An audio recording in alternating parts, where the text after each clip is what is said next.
Bueno, buenas noches a todos. Los saluda Viviana Franco, presidente de la Asociación de Perinatología y Medicina Materno-Fetal del Valle del Cauca. El día de hoy, pues les damos la bienvenida a la actividad académica del Jueves Académico de Peribal. Vamos a tratar el tema de luz gestacional. El día de hoy nos acompaña la doctora María Alejandra Aguirre, quien es residente de tercer año de ginecología y obstetricia. Es epidemióloga de la Universidad Libre, y como tutor se encuentra el doctor Milton César Gómez, que es especialista en ginecología y obstetricia, es magíster en epidemiología, es coordinador de posgrado de ginecología y obstetricia de la Universidad Libre y también es docente de la Universidad Javeriana. Adelante, el auditorio es de ustedes, doctora.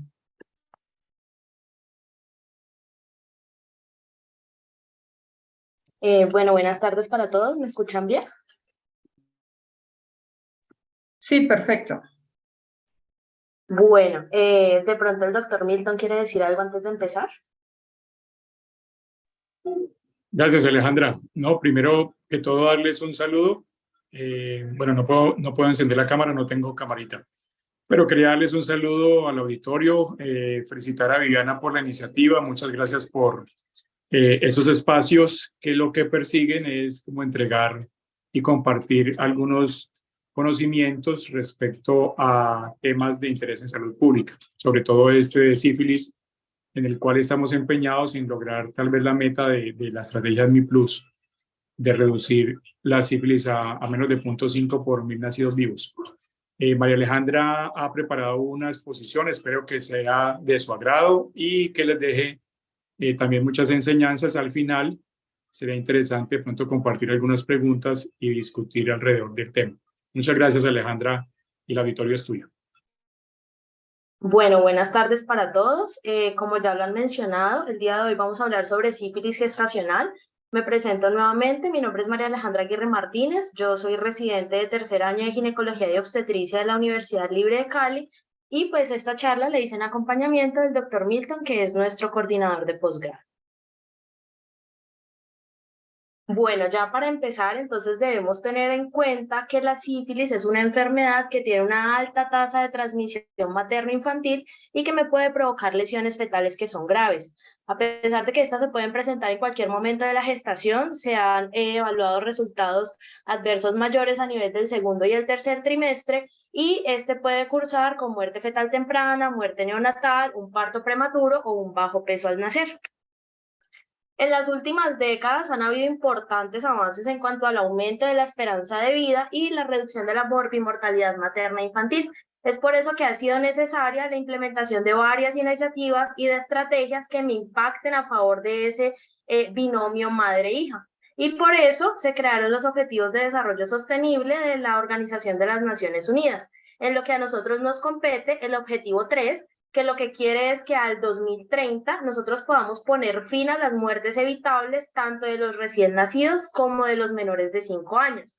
Y ellos que nos dicen, pues que la meta a alcanzar sería reducir la mortalidad neonatal a 12 por cada 1000 nacidos vivos y las muertes en menores de 5 años a 25 por cada 10.000 nacidos vivos. Igual ellos tienen como meta que al 2030 podamos poner fin a las epidemias del SIDA, de la tuberculosis, de la malaria, de las enfermedades tropicales y de otras enfermedades transmisibles. Es por eso que se creó la estrategia ADMI Plus Colombia, que ahora ya vamos en la actualización 2021-2030, pero esto es algo que viene desde el 2010 por la Organización Panamericana de la Salud, donde inicialmente se quería eliminar esa transmisión materno-infantil, que es lo que traduce las siglas ADMI, inicialmente para VIH y sífilis, posteriormente para el resto de las enfermedades que ya les hablé. ¿Cuál va a ser entonces el objetivo de la ADMI Plus Colombia? Primero, pues fortalecer la atención de la mujer que se encuentra en edad fértil, la gestante y sus hijos e hijas, con el fin de poder orientar esfuerzos del país hacia la eliminación de la transmisión materna infantil al año 2030.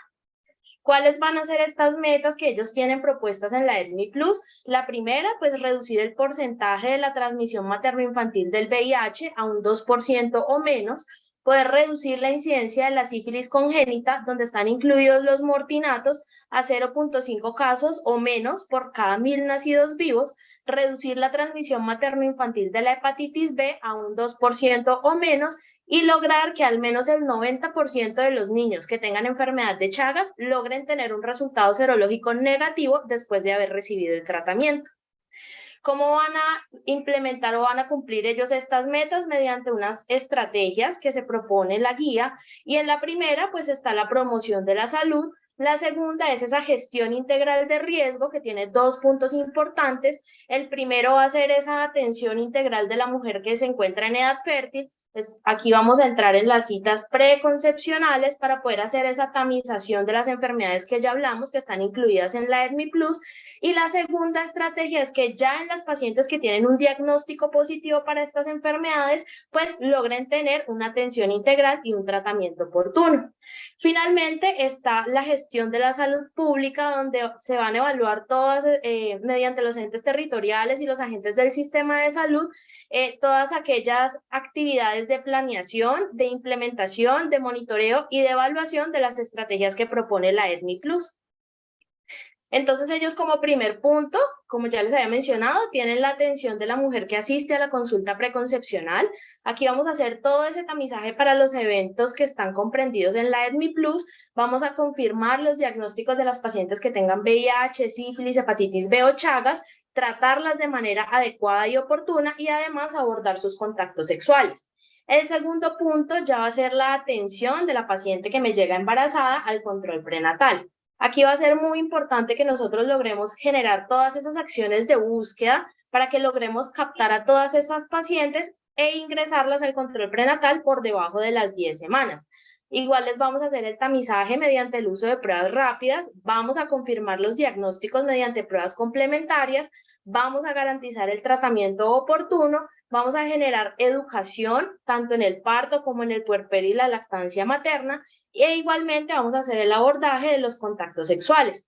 El tercer punto que ellos proponen ya es la atención integral de la gestante que acude al parto. Vamos a hacerles las pruebas de tamizaje según sus antecedentes y sus lineamientos y les vamos a ofrecer el tratamiento y todos aquellos procedimientos pertinentes para poder eliminar esa transmisión materno-infantil.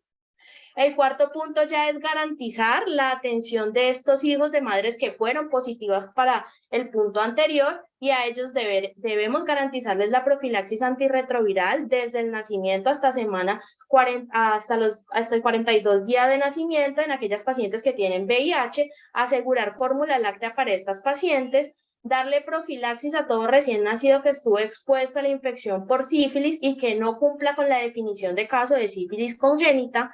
Debemos aplicar inmunoglobulina y vacuna contra la hepatitis B a los que fueron positivos y el examen parasitológico a los hijos de las madres con enfermedad de Chagas.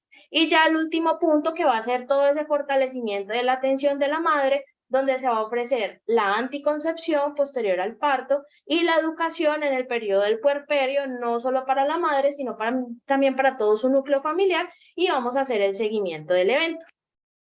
¿Cuáles son entonces las metas que propone la EDMI Plus para la mujer gestante con diagnóstico de sífilis? Entonces, la primera meta es la atención preconcepcional, que ellos quieren lograr que al 2025 nosotros logremos tener un 30% de pacientes tamizadas en esta consulta y que al 2030 tengamos un 50% de pacientes tamizadas.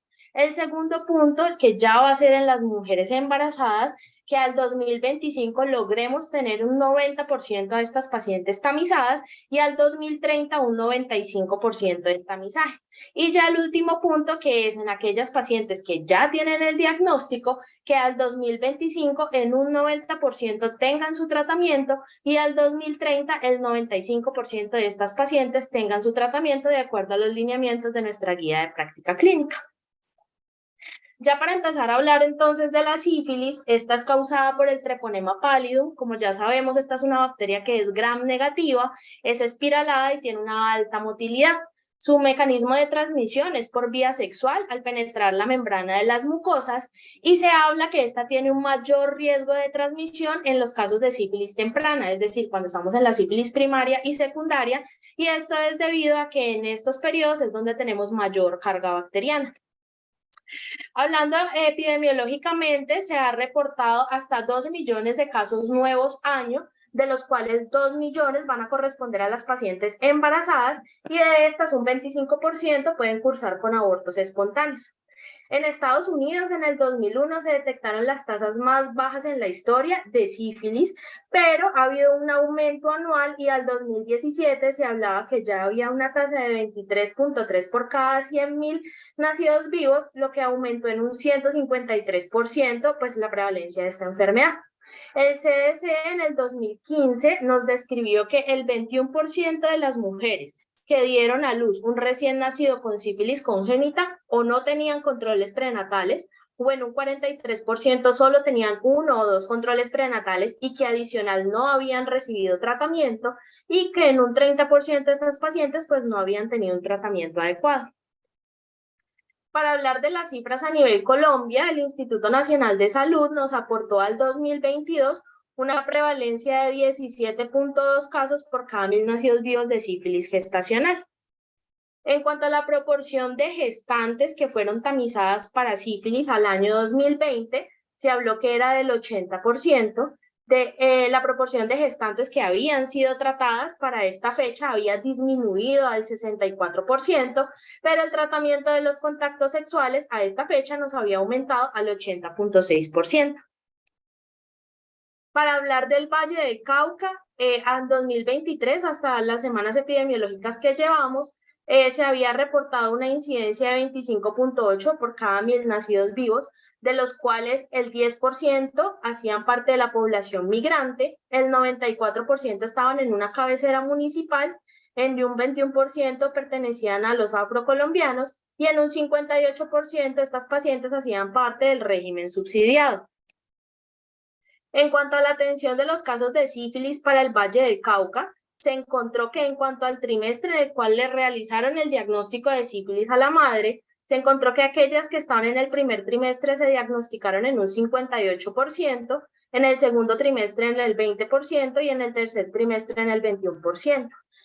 Se encontró también que en un 50.6% estas madres iniciaron su control prenatal en el primer trimestre, el 22.8% en el segundo trimestre y el 6.3% en el tercer trimestre. En cuanto a las madres que tenían control prenatal y tratamiento, se encontró que era el 79% de las pacientes y el tratamiento de los contactos sexuales fue el 51.9%. Ya para hablar como tal de Cali, este fue un estudio que se publicó en el 2021, fue publicado por nuestros compañeros de residencia y tenía como objetivo describir las características sociodemográficas, clínicas y de distribución espacial de las pacientes que presentaban sífilis gestacional en Cali en el año 2018. En esta primera tabla lo que ellos querían evaluar o describir eran las características sociodemográficas de estos casos y encontraron que en un 57.1% estas pacientes pertenecían al régimen subsidiado, en un 26.9% las pacientes eran afro y en un 71% pertenecían a otras etnias, en un 72% eran pacientes, eran amas de casa y en un 68% se encontraban en un grupo etario entre los 20 y los 34 años. Cuando ellos realizaron la georreferenciación de la ciudad, ellos encontraron que con un 26.8 hasta un 50% de las pacientes que eran diagnosticadas con sífilis, pues hacían parte de lo que era el distrito de Agua Blanca. Para hablar un poquito de los factores de riesgo, entonces lo principal que debemos saber es la historia clínica de la paciente. Y se ha evidenciado que a mayor número de enfermedades de transmisión sexual, pues mayor es el riesgo de que la paciente pues padezca una nueva infección. Entonces se ha descrito que las pacientes que tienen historias de enfermedades de transmisión sexual me aumentan 3.2 veces la oportunidad de tener una sífilis en el embarazo actual. Igualmente, a mayor número de parejas sexuales en el último año, se ha descrito sobre todo que aquellas pacientes que tienen más de 3 parejas sexuales en el año, me aumenta 3 veces la oportunidad de tener una sífilis gestacional en el embarazo actual. Las pacientes que están privadas de la libertad, me aumenta 2.4 veces esa oportunidad, y en aquellas pacientes que tienen abuso de sustancias psicoactivas, pero que además son menores de 17 años, también nos aumenta 3 veces la oportunidad de tener una sífilis gestacional en el embarazo actual. En cuanto a la infección materna, pues en cuanto a la transmisión del treponema, este tiene un periodo de incubación de 21 días, posterior a los cuales va a empezar la presentación clínica. La presentación clínica va a depender del estadio en el que nos encontremos. La sífilis se puede dividir en sífilis primaria, en sífilis secundaria, en sífilis latente, que a su vez se divide en latente precoz y latente tardía, y en la sífilis terciaria. Para la sífilis primaria tenemos que esta se caracteriza por la presencia de uno o más chancros, que son lesiones ulcerativas que son no dolorosas y que se van a encontrar generalmente en el sitio de la inoculación. Se ha descrito en la literatura que un 6% de las pacientes que tienen diagnóstico de sífilis van a presentar un chancro. Además, se caracteriza por la presencia de linfadenopatías que van a ser a nivel regional, y también se ha descrito que estas lesiones tienden a resolver espontáneamente 4 a 6 semanas posterior a su aparición, y que en un 25% de las pacientes a las cuales no tratamos, estas van a progresar en 6 a 8 semanas. Progresarían ya a lo que sería la segunda fase, que es la sífilis secundaria, y esta se caracteriza porque ya tenemos una diseminación del treponema. Aquí vamos a presentar lesiones mucocutáneas, linfadenopatías generalizadas, condilomas y malestar general. Aquí también se ha descrito que estas lesiones tienden a resolver sin tratamiento en los siguientes 6 meses, y posteriormente vamos a entrar en un estado que es asintomático, que ya vendría siendo nuestra sífilis latente, que es ese periodo subclínico que solamente podemos diagnosticar mediante serología. Y como ya les había comentado, pues este se subdivide en la sífilis latente temprana, que es en los primeros 12 meses de la primoinfección, y la tardía, que es aquella que se presenta 12 meses después de la primoinfección. A pesar de que este es un cuadro que es subclínico, también tenemos riesgo de transmisión materno-fetal. Y ya la infección terciaria, que es aquella que se presenta en un tercio de los pacientes que no han recibido tratamiento, se ha descrito que hasta 15 a 30 años después de la primoinfección, estas pacientes pueden tener sífilis terciaria, y se caracteriza por la presencia de lesiones inflamatorias, que a nivel cardiovascular se van a ver como una aortitis, a nivel de la piel como las gomas sifilíticas, a nivel óseo como una osteitis, en el sistema nervioso central como una neurosífilis, y a nivel ocular como lo son las pupilas de Argyll-Robinson. Para hablar un poco de la infección fetal, tenemos que esta se puede presentar en cualquier estadio, pero generalmente va a ocurrir después de las 14 semanas de gestación. También se habla que en los primeros 4 años de primoinfección es cuando tenemos mayor riesgo de transmisión materno-infantil debido a toda esa carga bacteriana de la que ya hemos hablado. Entonces, el riesgo de transmisión va a depender del estadio clínico en el que se encuentre la paciente. Y si nosotros estamos ante una sífilis primaria o secundaria, ese riesgo de transmisión se habla que es hasta del 50%, en la latente temprana va a ser del 40%, y en la latente tardía y la terciaria es del 10%. Y si nosotros vamos a hablar de ese mismo riesgo, pero según los resultados de la serología, en la prueba no treponémica, tenemos que si una paciente tiene títulos mayor de 1 en 8, pues ese riesgo va a ser hasta el 25%, y en aquellas que tienen títulos bajos por debajo de 1 en 8 es hasta el 4%. Este fue un estudio que se publicó en el 2014, es una revisión sistemática y un metaanálisis que tenía como objetivo estimar la probabilidad de eventos adversos en el embarazo en las pacientes que presentaban sífilis, teniendo en cuenta los títulos de la serología. Y ellos encontraron, en cuanto a la proporción de eventos adversos, que precisamente todas esas pacientes que tenían títulos elevados por encima de 1 en 8, pues podían presentar cualquier evento adverso en un 49%, sífilis congénita en un 25%, parto pretérmino en un 20% y bajo peso al nacer en un 6.3%, además de una muerte fetal o un aborto en el 12.8%, todos con resultados que fueron estadísticamente significativos. Para hablar un poquito de la sífilis congénita, como ya lo hemos mencionado anteriormente, en un 40% estas pacientes pueden cursar con abortos espontáneos o con muerte perinatal, y esta va a ser más frecuente en la sífilis primaria y en la sífilis secundaria. También en un 40% estas pacientes pueden presentar sífilis congénita neonatal, parto prematuro, restricción del crecimiento intrauterino y anomalías congénitas que van a ser principalmente de tipo musculoesquelético. Esta sífilis congénita se va a dividir según el tiempo en el cual yo la diagnostique. Va a ser una sífilis congénita temprana cuando se diagnostica en los primeros 2 años de vida y esta se caracteriza porque los síntomas del bebé van a ser similares a los de la sífilis secundaria. Y en la sífilis congénita tardía, que es aquella que se va a diagnosticar después de los 2 años de vida, se va a caracterizar por la presencia de los dientes de Hutchinson, la sordera y la queratitis. Hay que tener en cuenta que nosotros durante el embarazo podemos evaluar ciertos signos ecográficos que me podrían evidenciar algún compromiso fetal. Estos signos ecográficos los vamos a evaluar después de las 18 semanas y podemos encontrar hepatomegalia en un 80%, signos de anemia fetal en un 30%, ascitis o hidrops en un 10%, placentomegalia en un 30% y polidramnios en un 12%. Para pasar entonces a hablar del diagnóstico y del tratamiento de la infección materna, lo más importante en este punto es sospechar. Siempre debemos sospechar ante cualquier paciente que tenga la presencia de una lesión que es indolora y que no mejora en las próximas 2 semanas a pesar de su localización, o ante cualquier paciente gestante que ingrese al servicio con un rash cutáneo generalizado. ¿Cómo vamos a hacer entonces el diagnóstico? Tenemos varias pruebas que podemos emplear.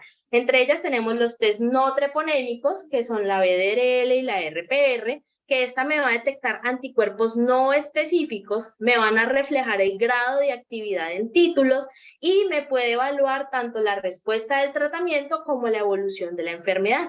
Aquí tenemos un problema y es que podemos tener ciertos casos de falsos positivos, sobre todo en aquellas pacientes que tienen títulos bajos por debajo de 1 en 8, que vendrían siendo las pacientes gestantes, aquellas pacientes con enfermedades autoinmunes, inmunocomprometidas, las neoplasias y los virus hepatotropos.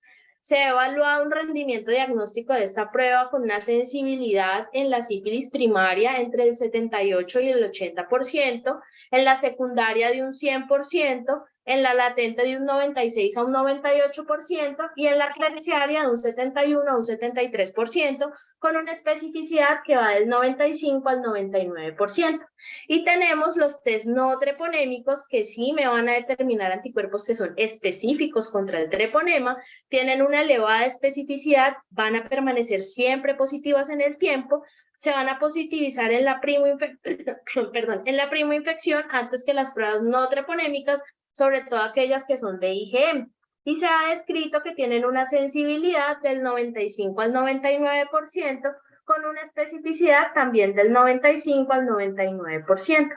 Aquí debemos tener en cuenta algo muy importante y es que el seguimiento de estas pacientes siempre se debe realizar con el mismo método y con igual laboratorio. Esta es una gráfica que me quería evaluar la evolución de estos componentes serológicos según la historia natural de la enfermedad. Entonces, como podemos ver, en el momento de la primoinfección, en la primera semana, se empiezan a elevar los títulos de la IgM. Posteriormente, vamos a tener elevación de las pruebas treponémicas, perdón, de las pruebas no treponémicas, de las pruebas treponémicas, y posteriormente vamos a tener elevación de lo que vendría siendo la BDRL y la RPR. Como ya lo hemos hablado anteriormente, estas pruebas treponémicas van a permanecer siempre positivas en el tiempo, mientras que las no treponémicas van a depender de si la paciente fue tratada o no. Si la paciente no fue tratada o tuvo un tratamiento incompleto, pues estas pruebas van a permanecer positivas, mientras que si la paciente tuvo un tratamiento adecuado, pues estas pruebas van a tender a disminuir sus títulos hasta que se negativicen. Para la interpretación de los resultados, entonces nosotros tenemos, si nosotros contamos con una prueba no treponémica y una treponémica, ambas negativas, pues entonces podemos estar ante un cuadro de no infección o una infección que es muy reciente y que se está presentando todavía en las primeras 3 a 4 semanas. Si definitivamente nosotros tenemos una alta sospecha que esta paciente está cursando con una sífilis gestacional, pues entonces debemos confirmar este diagnóstico y debemos repetir las pruebas en las siguientes 2 a 3 semanas. Si nosotros tenemos tanto los test no treponémicos como los treponémicos positivos, pues estamos ante una infección que es confirmada o en una infección que ha sido tratada recientemente y que aún no ha disminuido sus títulos. En este caso, ¿qué vamos a hacer? Pues si la paciente no ha recibido tratamiento, vamos a empezar. Si nosotros tenemos una prueba no treponémica positiva y una treponémica negativa, pues entonces podemos estar ante un probable falso positivo, sobre todo si estamos con títulos bajos por debajo de 1 en 8, y la idea en este caso es repetir la prueba en 3 semanas para confirmar, pero si cursamos con una prueba no treponémica negativa y una treponémica positiva, pues entonces podemos estar ante una infección antigua o ante una infección reciente, sobre todo si la IgM es positiva.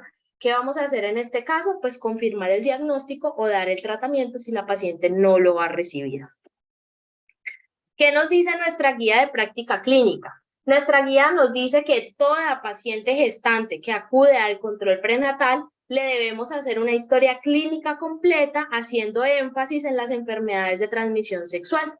Que a todas estas gestantes les debemos hacer pruebas treponémicas rápidas que deben ser realizadas en el sitio de atención inicial en el primer control prenatal para nosotros poder identificar un caso probable de sífilis gestacional, y que en aquellas pacientes que tengan una prueba treponémica rápida positiva no se les recomienda hacer prueba de alergia a la penicilina, sino que debemos ampliar nuestra historia clínica buscando antecedentes de administraciones previas de la penicilina y de historia de hipersensibilidad grave.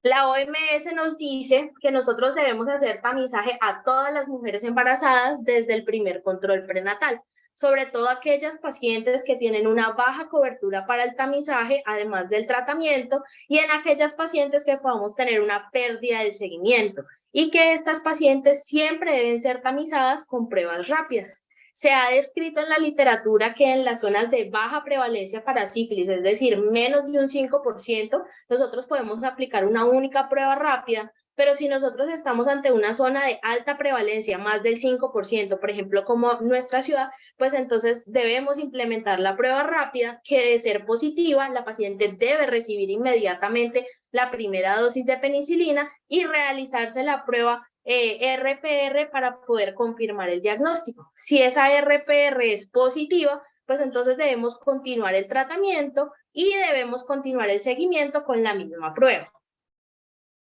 Desde el 2020 se publicó la resolución 1314, por la cual se adoptan todos los lineamientos para la realización de las pruebas rápidas fuera de un laboratorio clínico, con el fin de nosotros poder tener un diagnóstico temprano de estas entidades. Entonces, estas pruebas rápidas, como ya lo mencioné, son pruebas treponémicas que tienen como finalidad reducir esas barreras estructurales para nosotros poder tener un diagnóstico oportuno, tener un inicio temprano del tratamiento, y si estas pacientes tienen la prueba positiva, pues entonces debemos realizar la no treponémica para poder confirmar el diagnóstico y hacer el seguimiento. ¿A quién le vamos a ofrecer estas pruebas treponémicas? A cualquier persona que se encuentre en una situación de vulnerabilidad, a las pacientes que sean mayores de 12 años y que tengan factores de riesgo, y a toda gestante que ingrese al primer control prenatal.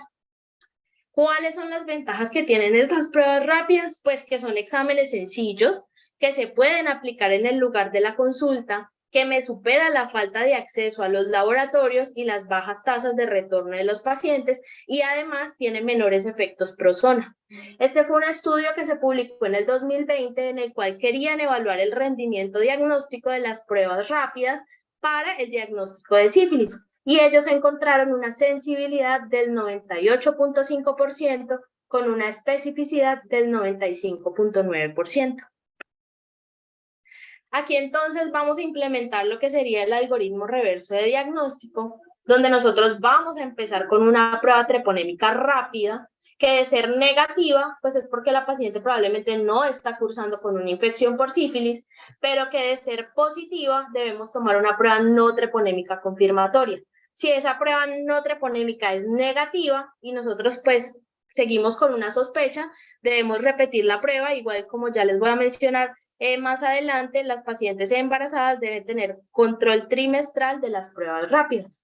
Pero que de ser positiva, entonces debemos evaluar esos títulos que presenta la prueba. Si la prueba está por encima de 1 en 8, pues entonces vamos a confirmar el diagnóstico, pero si los títulos están por debajo de 1 en 8, como ya lo hemos visto, probablemente pueda ser un falso positivo, y si nosotros estamos ante una alta sospecha de la enfermedad, pues entonces debemos repetir la prueba para confirmarla.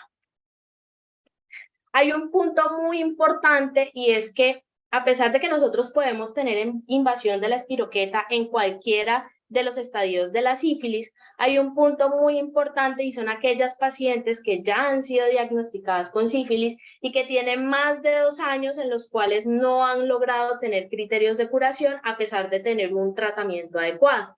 Sobre todo aquellas pacientes que tienen meningitis, meningovasculitis, uveitis, alteración a nivel ocular y de los oídos, y es aquí donde debemos pensar en que la paciente pueda estar cursando con una neurosífilis. Hay que tener en cuenta que en un 77% de las pacientes que tienen una neurosífilis van a ser asintomáticas, sobre todo cuando estamos ante un cuadro muy temprano. Entonces debemos pensar a quién le vamos a hacer punción lumbar. Vamos a hacerle punción lumbar a todas aquellas pacientes que además tengan una coexistencia con el VIH, que tengan estos síntomas o signos de afectación neurológica u oftálmica que ya les mencioné, aquellas que estén cursando con una sífilis terciaria o las que tengan fracaso terapéutico, es decir, que tengan una falla en la disminución de los títulos. ¿Cómo vamos a hacer este diagnóstico? Este diagnóstico lo vamos a hacer cuando la paciente tenga una prueba treponémica positiva y vamos a realizar la punción lumbar. Vamos a evaluar el líquido cefalorraquídeo que la paciente tenga un BDR reactivo y o que tenga pleiocitosis y o que tenga proteinorraquia. Además, que tenga una PCR positiva en líquido amniótico o la identificación del treponema a nivel de tejido nervioso. Porque es muy importante que nosotros podamos pensar en casos de neurosífilis, porque en aquellas pacientes que no son tratadas, pues tenemos un aumento en la prevalencia de la sífilis congénita. Para pasar a hablar del diagnóstico fetal, ACOG nos dice que nosotros deberíamos identificar el treponema en el líquido amniótico. Sin embargo, esta es una prueba que tiene muy baja sensibilidad y es por eso que no la realizamos. Y el único seguimiento fetal que nosotros vamos a hacer es mediante imágenes diagnósticas después de semana 18 a 20, evaluando los signos ecográficos que les mencioné anteriormente. Pasando entonces al tratamiento, desde su descubrimiento en el siglo XX, la penicilina ha sido el único medicamento recomendado para el tratamiento de la sífilis, sobre todo en las mujeres embarazadas. Nuestra guía de práctica clínica nos dice que si nosotros tenemos una paciente que no tiene antecedente de reacciones alérgicas a la penicilina, entonces debemos administrar penicilina benzatínica 2.400.000 unidades, que debe ser aplicada intramuscularmente en el mismo momento de conocer el resultado de la prueba rápida. Que posteriormente, si nosotros tenemos esa prueba rápida positiva y ya le administramos la primera dosis, entonces inmediatamente vamos a tomar la prueba no treponémica, ya sea BDRL o RPR, que debe ser solicitada y reportada en diluciones para poder evaluar pues el tratamiento, primero la confirmación y definir si vamos a continuar el tratamiento y posteriormente para hacerle el seguimiento a la paciente. ¿Cuál va a ser entonces el esquema ideal de penicilina que nosotros vamos a usar? Pues este va a depender del estadio de la sífilis en el que se encuentre la gestante.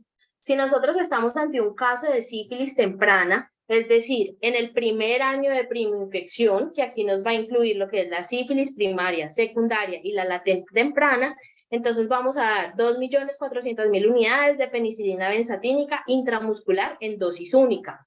Si estamos ante un cuadro de sífilis tardía, que ya sería la sífilis latente o más de un año de la primoinfección, entonces vamos a administrar la misma dosis intramuscular cada semana por 3 semanas. Y en aquellas pacientes que tienen sífilis de duración desconocida, igual les vamos a dar una dosis semanal por 3 semanas. Nuestras pacientes, todas las vamos a encasillar en la sífilis de duración desconocida. Hay que tener en cuenta que en aquellas pacientes que tienen reacciones alérgicas sistémicas tipo 1, tipo edema angioneurótico, choque anafiláctico o dificultad respiratoria, debemos desensibilizar a la paciente. ¿Por qué? En estas pacientes no debemos usar macrólidos debido a que estos medicamentos no me atraviesan la barrera placentaria y me van a generar una falla en la prevención de la sífilis congénita, además que tenemos mayor riesgo de inducir resistencia al treponema.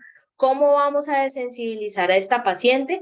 Pues como nos lo dice nuestra guía de práctica clínica, la idea es administrar 14 dosis de penicilina B potásica cada 15 minutos en un tiempo total de 3 horas y 45 minutos, que finalmente nos va a dar una dosis acumulada de 1.296.700 unidades, y que eso lo podemos ver perfectamente en nuestra guía de práctica clínica para su administración. Hay que tener en cuenta que cuantas veces yo vaya a administrar la penicilina son la cantidad de veces que debo desensibilizar a la paciente.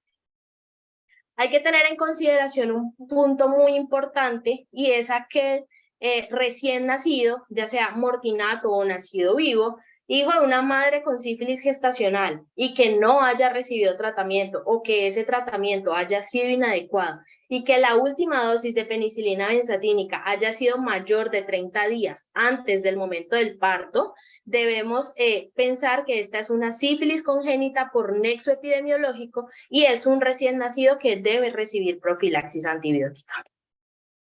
En cuanto a los casos de reinfección, entonces hablamos de reinfección en todas las gestantes o las pacientes en puerperio que después de haber recibido un tratamiento adecuado van a presentar durante el seguimiento nuevamente lesiones compatibles o aumento en los títulos de la prueba no treponémica 4 veces o más de 2 diluciones de la última prueba posterior al tratamiento inicial o de la prueba que tenga los títulos más bajos. En esta paciente debemos repetir nuevamente el esquema de penicilina benzatínica de duración desconocida, es decir, una dosis semanal hasta completar 3 dosis.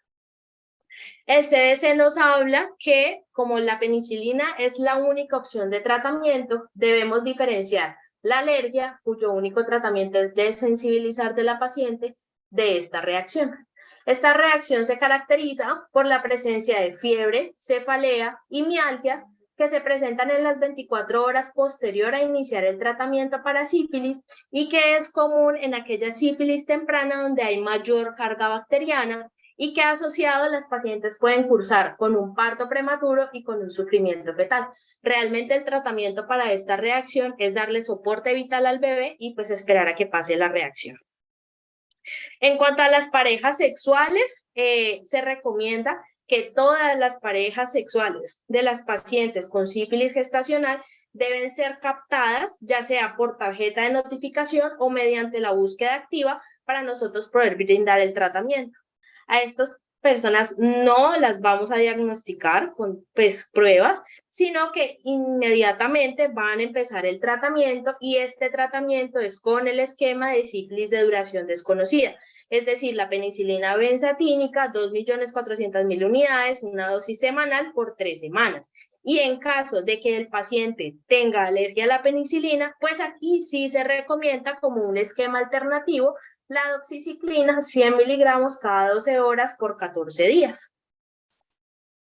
Este fue un estudio que se publicó en el 2022 y tenía como objetivo evaluar si el tratamiento ineficaz por la pareja, una presentación tardía de la enfermedad al momento de la atención o una reinfección materna eran motivos para una transmisión materno-infantil. Este fue un estudio de cohorte retrospectiva donde se evaluaron mujeres que tenían diagnóstico de sífilis durante la gestación y se realizó en un hospital de Porto Alegre, en Brasil, entre enero del 2008 y diciembre del 2018. En esta primera tabla lo que ellos querían evaluar era la presentación de eventos adversos maternos o fetales según el estado de tratamiento de la madre. Ellos encontraron que cuando estas pacientes tenían un tratamiento inefectivo, podían presentar en un 24% una pérdida fetal en cualquier momento de la gestación, en un 98% sífilis congénita, en un 26% bajos pesos por debajo de 2.500 y partos pretérmino por debajo de las 37 semanas en un 24%. Todos con resultados que fueron estadísticamente significativos.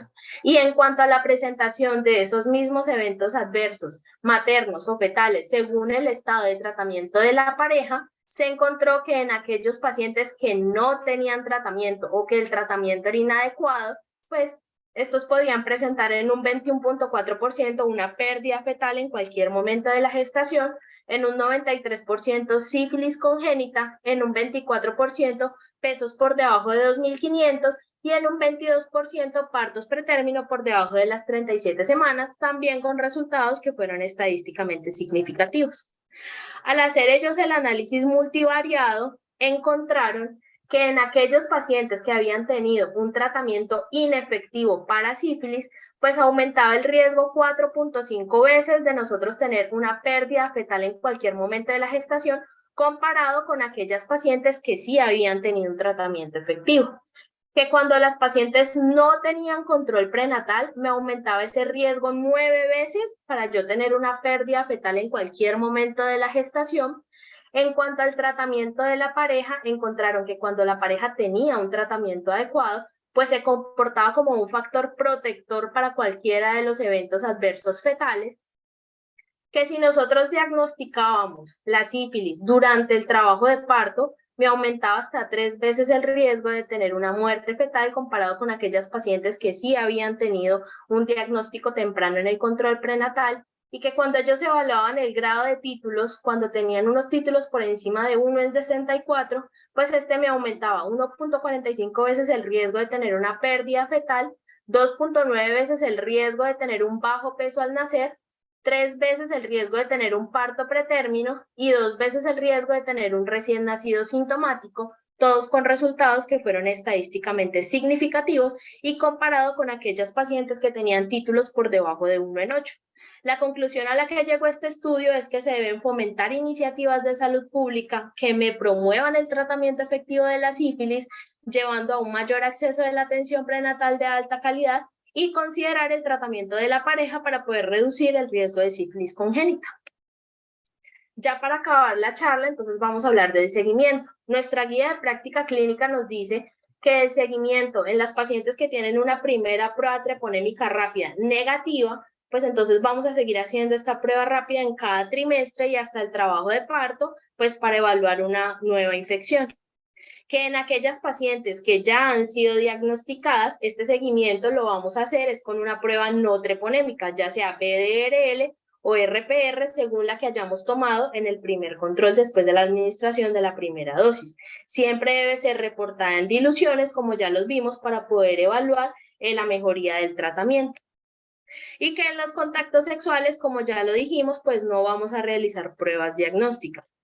¿Cómo vamos a decir que esa paciente sí ha tenido un buen control? Pues cuando tengamos disminución en los títulos en 4 veces. Es decir, que si la paciente tenía unos títulos de 1 en 16, me bajen a 1 en 4, o si estaban en 1 en 32, nos bajen a 1 en 8. El CDC también nos propone más o menos un esquema de edades gestacionales a los cuales nosotros podemos tomar esa prueba rápida, y es más o menos semana 28, 32 y al momento del parto. Pero que nosotros debemos repetir estas pruebas en cualquier momento si tenemos una sospecha de reinfección o de fracaso del tratamiento, y siempre evaluar pues el grado de títulos, que si nosotros tenemos unos títulos que me aumentan de 1 en 8 a 1 en 32 y que además se mantienen durante 2 semanas, pues es una paciente que cumple criterio para nuevamente yo darle el tratamiento.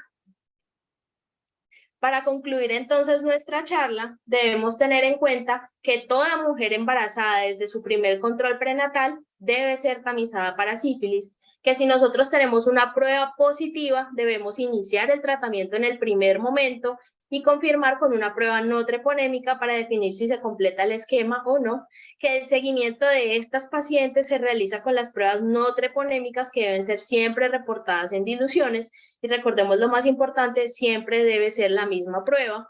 Toda paciente gestante confirmada para sífilis debe ser tratada con el esquema para sífilis tardía o de tiempo desconocido, que va a ser la dosis semanal por 3 semanas, y debemos realizar el tratamiento inmediato de la pareja, que no va a requerir confirmación, y el único tratamiento para la paciente gestante va a ser con la penicilina benzatínica. Muchísimas gracias.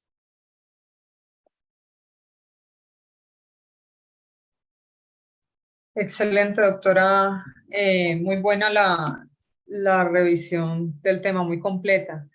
Agradecerles al doctor Milton y a la doctora María Alejandra Aguirre por su participación en esta actividad académica, la cual busca aportar en el conocimiento y en la actualización del manejo de las gestantes por parte de Perival, ¿vale? Vamos a seguir realizando unas actividades académicas Los días jueves, pues es el jueves académico de Perival y se va a llevar a cabo una vez al mes. Les estaremos informando con tiempo, con anticipación, los enlaces virtuales y los invitamos también al congreso al simposio que vamos a tener de ecografía del primer trimestre.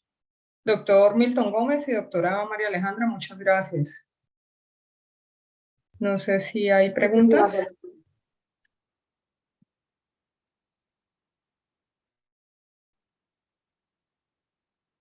Hola Vivi, muchas gracias por la invitación. Muchas gracias a todos por la asistencia. Creo que en el chat hay preguntas.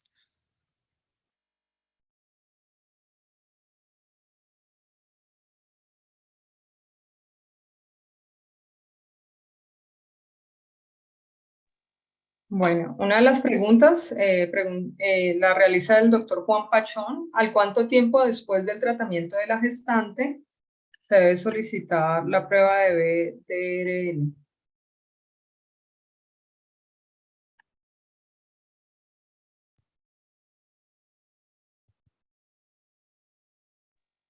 María Alejandra, si quieres contestarla.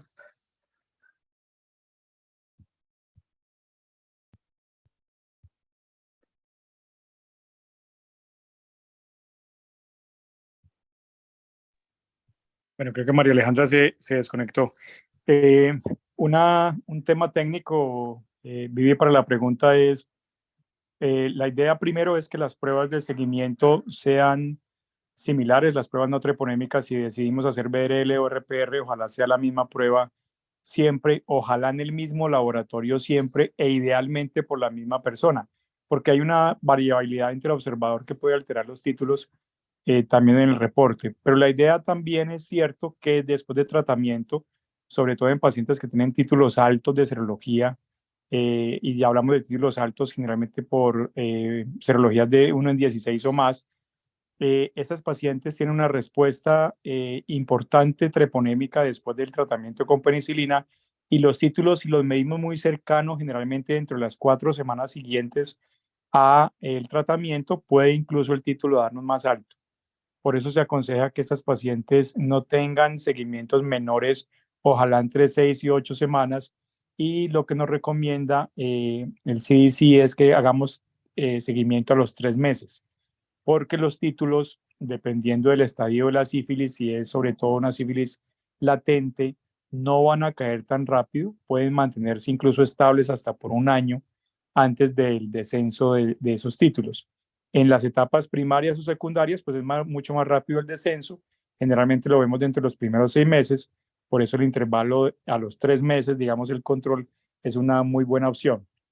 ¿Qué problema tenemos en embarazo a veces? Que pues a los 3 meses no alcanzamos a hacer control porque la paciente ya va en 8 semanas a tener, digamos, su bebé, o ya va a cumplir la fecha probable de parto. Entonces el consejo es que se haga mínimo a las 6 semanas nuevamente un control de 6 a 8 semanas para darle tiempo a que el título haga su propia depuración.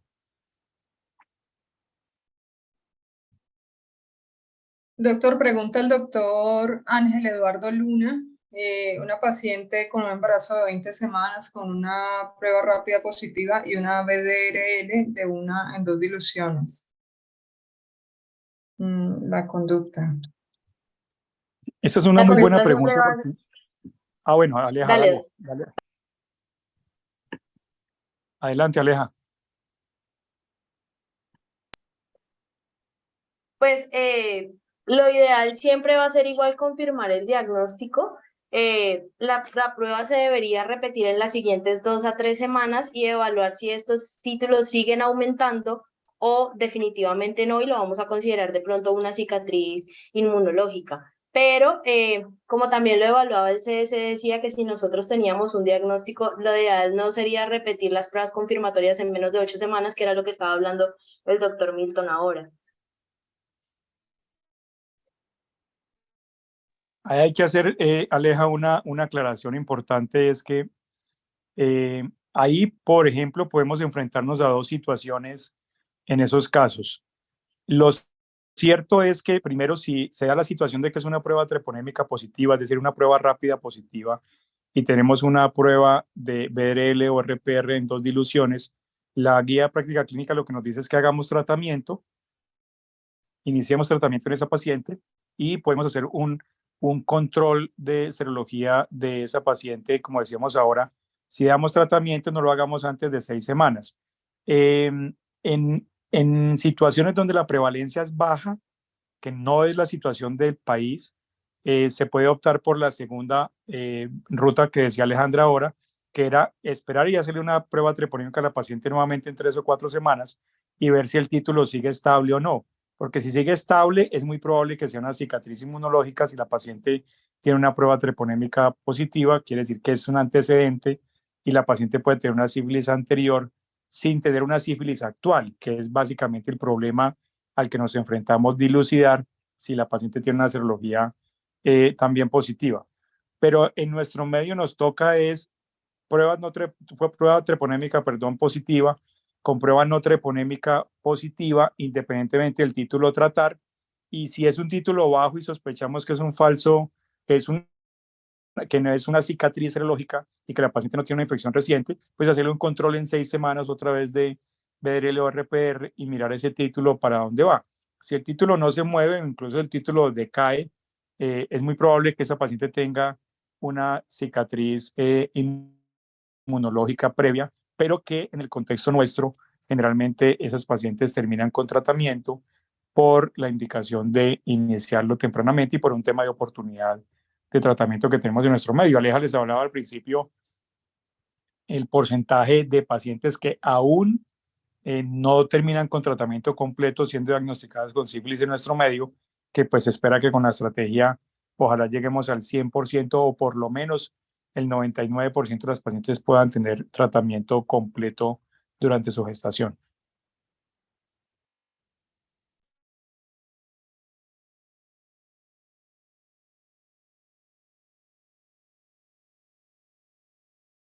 Bueno, doctora, muchas gracias. Hay una pregunta del doctor López.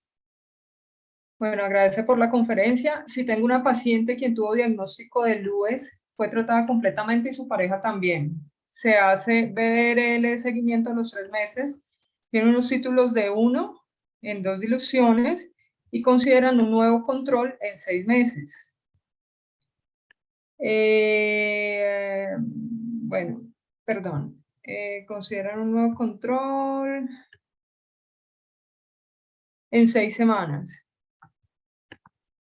La prueba arroja nuevamente títulos de 1 en 2, consideran reinfección e inician nuevamente manejo. La pregunta ¿es reinfección o sería cicatriz inmunológica?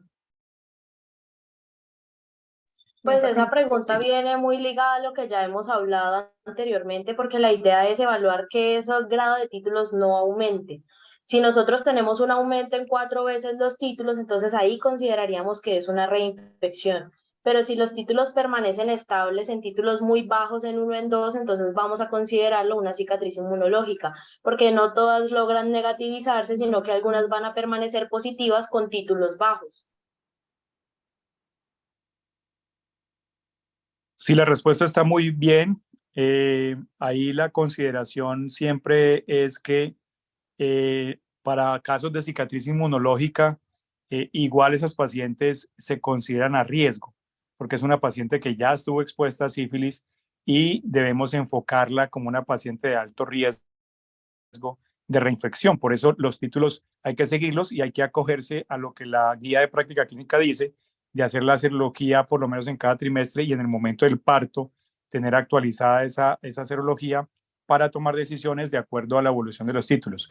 Aleja lo explicó muy bien en términos de que si esa paciente tiene un título de 1 en 2, permanece estable después de tratamiento, muy probablemente estemos ante una cicatriz, pero no lo vamos a poder dilucidar sino con el seguimiento en el tiempo. Entonces, el embarazo no es una buena oportunidad, una ventana para uno tratar de establecer o dilucidar esa situación clínica. Entonces, lo ideal es hacer seguimiento, tratamiento, y en el seguimiento serológico nos dirá si esa paciente permanece estable o sus títulos disminuyen, o si, como decía Alejandra, por lo contrario, aumenta 4 veces su título o 2 veces la dilución. Si esa paciente pasara de 1 en 2 a 1 en 8, en ese caso se consideraría una reinfección en la paciente y habría que brindar la oportunidad de un tratamiento, ojalá antes de las 4 semanas antes del parto, para cortar el vínculo epidemiológico con el recién nacido y no decretarlo en una sífilis congénita.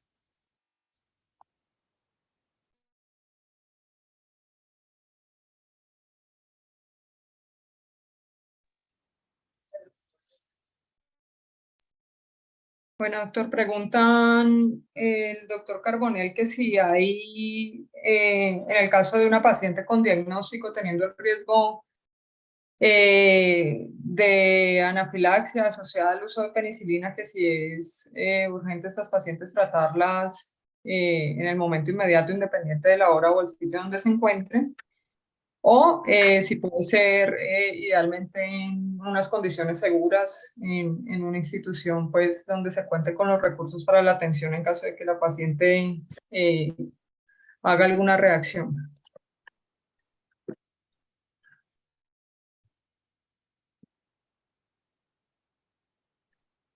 Aleja.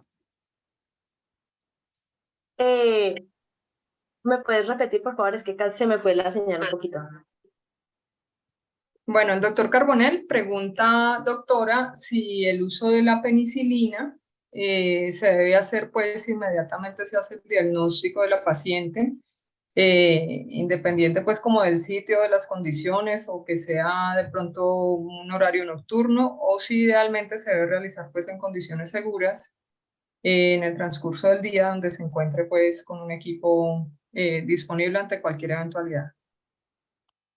Pues lo ideal es que el tratamiento siempre se pueda realizar en el momento en que nosotros tenemos una prueba rápida positiva. ¿Por qué? Pues por lo que yo les mencioné anteriormente, nosotros tenemos altas tasas de pérdida de seguimiento de las pacientes y de fallo terapéutico porque las pacientes no vuelven. Entonces, lo ideal siempre, esto es una prueba que se va a tomar en un control prenatal, el control prenatal siempre va a ser en el día, entonces lo ideal es que nosotros pudiéramos realizarlo ahí. Si la paciente va a consultar en la noche, pues la paciente estaría en un servicio de urgencias y en un servicio de urgencias probablemente podamos tener todos los implementos necesarios para nosotros poder detectar alguna reacción del tipo que ya les mencioné. Pero lo ideal siempre es poder iniciar la primera dosis en el momento en el que se realiza el diagnóstico con la prueba rápida. Sí, es muy importante lo que dice Alejandra. No, el país ya pasó por ese evento y un poco de historia para no alargarme tanto. Veíamos en algunas zonas del país, por ejemplo, que las pacientes las enviaban de los municipios a las capitales para que les hicieran la prueba de alergia a la penicilina y esto muchas veces coaptaba con el tratamiento o la oportunidad de tratamiento. El ministerio lanzó una circular muy clara en la que decía lo que Alejandra les explicó en la charla, que si el paciente no tiene antecedente de alergia tipo 1, previamente esa paciente debe tratarse inmediatamente. La alergia a penicilina es extremadamente rara en nuestro medio, es extremadamente rara. Las pacientes, como decía Alejandra, que son o tienen antecedente de alergia tipo 1, pues deben de sensibilizarse con su penicilina oral y debe hacerse esta desensibilización idealmente cada vez que la paciente se vaya a realizar un tratamiento con penicilina, porque esta desensibilización no es, digamos, permanente, es decir, decae en el tiempo. No se sabe cuánto tiempo dura el efecto protector de una desensibilización, o sea que si la paciente va a recibir retratamiento, probablemente toque hacer una redesensibilización de esa paciente nuevamente. Pero es muy importante sí conservar la idea de que hay que tratar a la paciente si la paciente no tiene alergias tipo 1, como lo explicó Alejandra. Viviana, ¿puedo hacer un comentario? Claro que sí, Doc. ¿Cómo está? Buenas noches. Bueno, buenas noches para todos. Primero, pues felicitar a la doctora Viviana pues por su primera actividad académica como presidente de Perival. Y segundo, pues agradecer y felicitar a la doctora Alejandra por su excelente presentación. Yo quería hacer un comentario con respecto al tratamiento y el seguimiento, como lo explicó muy bien el doctor Milton y la doctora Alejandra. Realmente el tiempo del embarazo es muy corto y pues estas pacientes pueden permanecer con títulos positivos, así se hayan tratado casi hasta por un año. Sin embargo, es importante tener en cuenta que no hay ninguna evidencia a nivel mundial que reporte resistencia del treponema pallidum a la penicilina benzatínica. ¿Eso qué quiere decir? Que si yo garantizo, y por eso el tratamiento debe ser un tratamiento supervisado, y por eso desde hace muchos años se cambió la forma de tratar y no formular, sino que la paciente debe garantizarse el tratamiento en una institución de salud. El hecho de que usted garantice que esa paciente recibió el tratamiento ya es una buena garantía de que no va a haber ningún inconveniente. Sin embargo, la reinfección existe y es importante tenerlo en cuenta, y por eso cuando hagamos el seguimiento de títulos, si no se han duplicado 2 diluciones por arriba, pues estamos tranquilos de que es una cicatriz después de haberse tratado. Pero lo que yo quería comentar es que hay que tener en cuenta que la penicilina benzatínica no ha demostrado, como les decía, en ninguna parte del mundo que haga resistencia el treponema pallidum a la penicilina. Ese era el comentario que tenía que hacer, y nuevamente pues felicitaciones por la actividad. Muchísimas gracias, doctor. Aquí el doctor Paredes, el doctor Ricardo Paredes, pregunta, Doc, si sabe en dónde se puede conseguir la penicilina oral.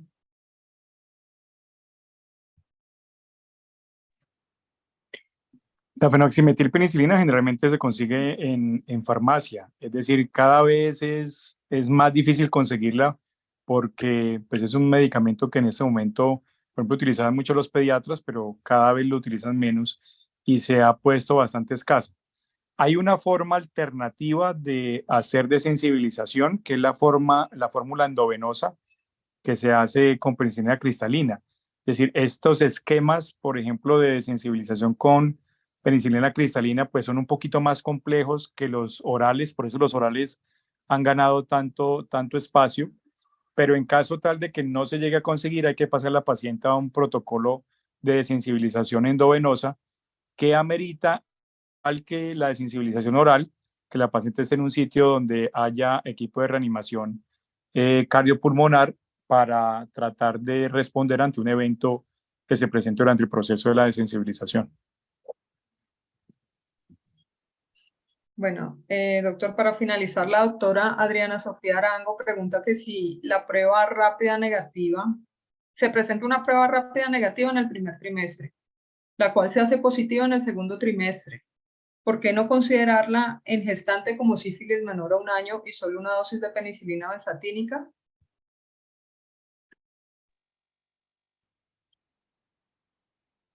Esa es una muy buena apreciación. Mire, nosotros tenemos varias dificultades que Alejandra mencionó al principio en el diagnóstico de la sífilis. Primero, la sífilis es dependiente de examen físico y muchas veces nosotros no vemos descrito el examen físico que una paciente con sífilis debería tener.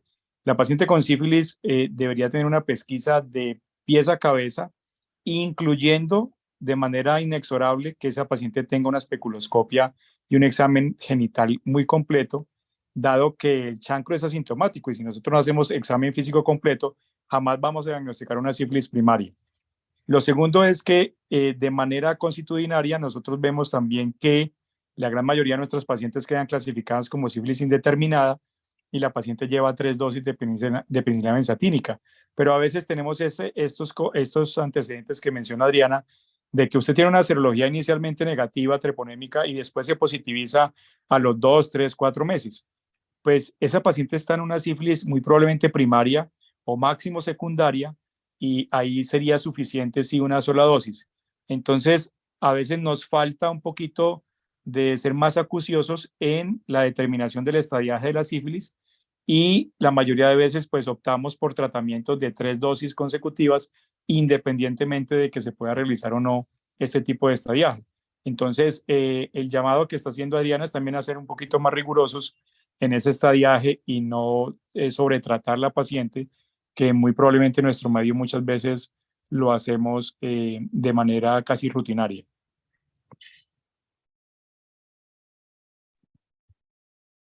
Perfecto, doctor. Acá hay otra pregunta respecto al uso, en caso de la paciente alérgica a la penicilina, ¿se podría implementar el uso de eritromicina 600 miligramos cada 6 por 14 días?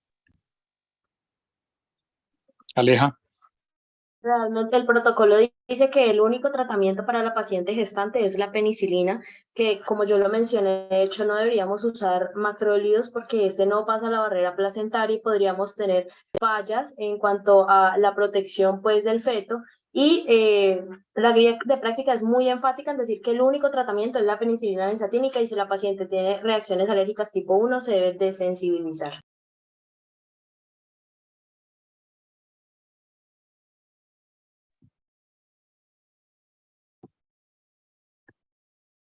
Bueno, muchas gracias, doctores. Excelente conferencia, doctora María Alejandra, doctor Milton. Gracias por acompañarnos en esta actividad. Y gracias a todos, siempre bienvenidos a los jueves académicos de Perival. ¿Algún comentario, doctor? No, Viviana, agradecerles la participación. Veo que estuvo el auditorio muy concurrido, con muy buenas preguntas. Y pues ha sido un gusto compartir con todos esta actividad. Y a María Alejandra, felicitaciones por la exposición y por la presentación. Muchas gracias por la invitación y muchas gracias a todos por la atención. Bueno, feliz noche para todos. Muchas gracias. Hasta luego. Hasta luego.